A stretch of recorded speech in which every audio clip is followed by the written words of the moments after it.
Higit sa 2 dekada na ako sa industriya ng investments. Mula stocks, mutual fund, insurance at real estate, naikot ko na yung lahat. At iisa lang ang napansin ko, kulang sa kaalaman ng mga Pilipino. Ito ngayon ang layunin ng aming programa, ang palaguin ang kaalaman ng mga Pilipino upang maayos nilang maipundar ang pera nilang pinaghirapan. Magandang umaga mga kapuso, and welcome muli sa isa na namang Saturday morning na punong-puno ng information dito sa paborito niyong programa, ang Pesos and Cents. Today, pag-uusapan natin ang isang bagay na dapat maingat nating gagawin, ang pag-utang. Sa totoo lang, lahat naman tayo uutang at some point at may tamang pag-utang.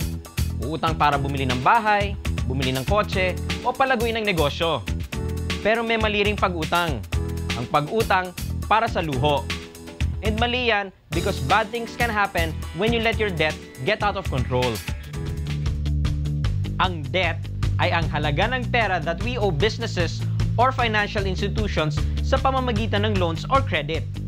Kasama dito ang iba't ibang klase na paghiram tulad ng housing loan, car loan, SSS loan o credit cards. Pati mga 0% installment credit tinuturing na debt basta may balance pa ito. Alam nyo, ang isang napansin ko sa mga Pilipino, napakahilig nating mangutang. Kahit na hindi naman talaga natin kailangan yung pera, pero kung may opportunity na mangutang, more often than not, we grab it. Isang magandang halimbawa ay ang SSS Salary Loan Benefit. I'm sure marami sa ating nakarinig na mula sa ating mga office mates or kaibigan na gamitin ang SSS loan. Sayang! Kaya tuloy, ang dami kong alam, naglo-loan mula sa SSS para lang magbakasyon, mag-shopping, o bumili ng latest gadgets. Oo nga, mas mababa ang interest rates nito at napaka-convenient pa dahil via salary deduction ng payment. But interest is still interest. While interest is good for you when you earn it, maaari itong makasama kapag ikaw na ang nagbabayad. Kung pwede kang gawing multi-millionaire ng compound interest sa mga investments, pwede ka ring mabankrupt kung hindi ka mag-ingat. Yan ang tinatawag na negative side ng compound interest. Halimbawa, birthday mo, so syempre, gusto mong bigyan ng regalo ang sarili mo.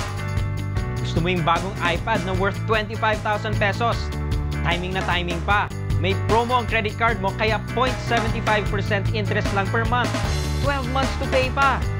Lumalabas tuloy na 2,270.83 pesos per month lang ang babayaran kaya nag-avail ka. Sinarge mo yung iPad to your credit card. The following month, habang nakasakay ka sa MRT, nawala iPad mo. Sa sobrang pagka-depress mo, hindi mo na nakuhang bayaran pa ang monthly installment ng iPad. Naging delinquent payer ka sa credit card mo. Now, your credit card company will charge you 3.5% monthly interest plus 6% late charges on your outstanding balance. Kino-compound ito monthly.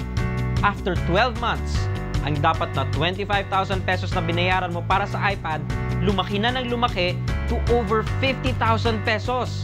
That's over 100% growth in just 12 months. Nakakatakot isipin, di ba? Ngayon, hindi naman namin sinasabing masama ang mangutang. In fact, for big investments gaya ng pagbili ng bahay, lupa, o para palaguin ng negosyo, healthy pa nga ang umutang. Dahil imbis na magbayad ka ng malaki upfront, mapapaikot mo pa ang pera mo. At hopefully, ang kikitain nito ay mas malaki pa kaysa sa kailangan mong bayaran ng interest. Pero para sa mga personal na expenses gaya ng traveling, shopping, iwasan na ang pag-utang. Magandang umaga, welcome back to Pesos and Cents. Now today, pinag-uusapan natin yung pag-utang. And syempre, hindi tayo pwedeng mag-usap tungkol sa pag-utang na hindi papasok sa credit cards. So today, kasama natin ang isa kong kaibigan, si David Fabros, at pag-uusapan natin yung kanyang naging karanasan noong siya ay medyo nabaon sa utang. I'm a full-time professional photographer. My work is mostly in advertising, sa portraiture. 6 years na. And I'm based here in Manila, but I get to travel a lot because of my photography. Napag-usapan natin dati na medyo napunta tayo sa isang hindi magandang situation when it came to yung credit cards natin. Kasi ako yung taong hindi talaga sanay na may utang.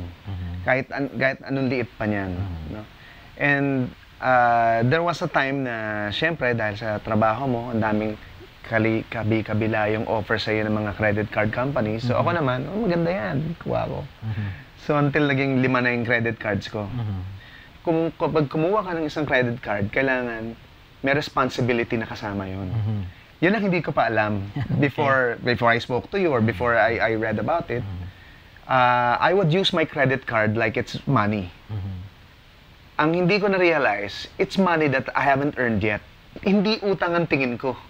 Ang tingin ko parang, mababayaran ko rin yan. Parang in advance ko lang ng konti. Ano. Doon ko siya na-charge ang airfare ko, hotels, lahat ng expenses ko pag nasa abroad ako.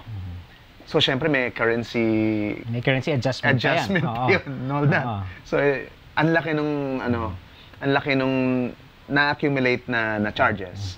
So, pagdating ko ng Pilipinas, ang iniisip ko kasi, okay lang yan, I have the whole year, sa travel ko lang naman ginamit eh. I have the whole year to pay for it. Ang masama niyan, hindi ko plinanong mabuti ang pagbabayad.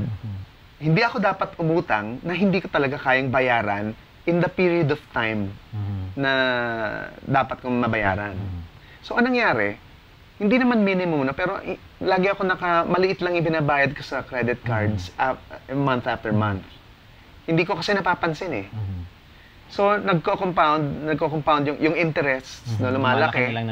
Hanggang sa point na, actual expense ko, ito lang, yung interest niya, ganyan. What amounts we're talking about here, lalo nung end na medyo naging unmanageable na siya talaga? The biggest debt I incurred was about 300,000. Malaking-malaki na yun for me. As a photographer, medyo erratic din yung kita natin. I guess maybe some months mas malakas, some months medyo mahina. There are good months and bad months. And meanwhile, yung credit card bills mo, they're constantly just growing. Coupled with the fact na, that expenses don't really go away. 300,000 yung inabot yung bill, pero of that 300,000, siguro mga less than 100,000 lang yung talagang ginastos ko. No? Kasi I understand, yung my last charge slip from that card was 2009. Hindi ko na ginamit yung card ko, pero parang lumalaki yung bill.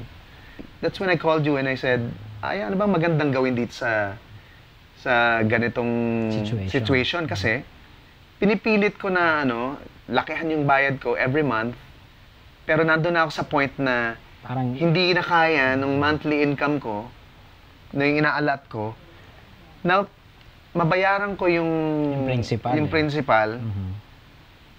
Ang nangyayari, lumalaki yung balance ko. Nanghihinayang ako. Money that I could be spending in putting in savings, for example, or spending in stocks, or other things that I need, napupunta sa utang. Yun ang masakit. Ngayon nakita natin kung paano napunta si David sa sitwasyon na yon. Pagbalik, pag-uusapan naman natin kung paano siya nakalabas. Kaya tutok lang kayo sa Pesos and Cents.